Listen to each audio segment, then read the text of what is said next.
So what I really like about TweetDeck is the ability to be tracking different hashtags throughout the day. So I have like Cute Rockstar here, which is what I'm following like right now. I have Go Open, I have Canvas Chat.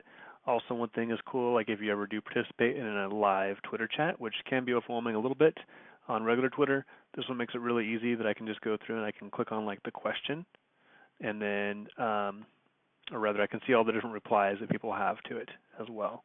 And there's different ways you can kind of surface this. So I also have like from anybody time, anything that happens to me, I see it over here.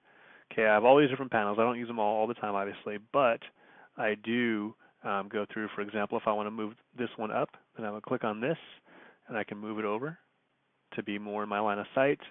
The way that you add things to this is I go up here to this add panel, add column, to add like a hashtag that you're following.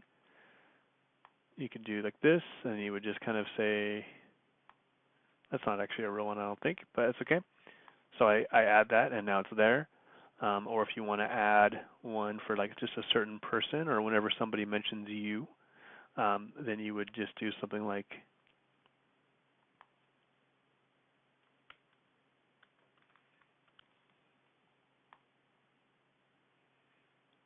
okay, things like that.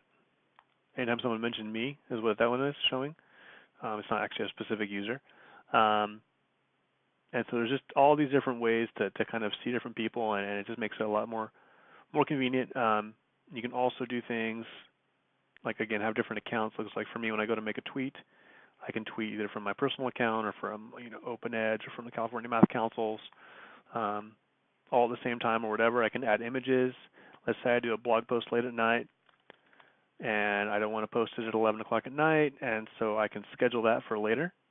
I can do that straight from here as well. And that's basically how I use TweetDeck, is just going through and kind of, I mean, I might not even look at all this, but again, the nice thing is I can get, mostly for me, I use it for this conversation grouping, to be able to see what's happening on my favorite feeds.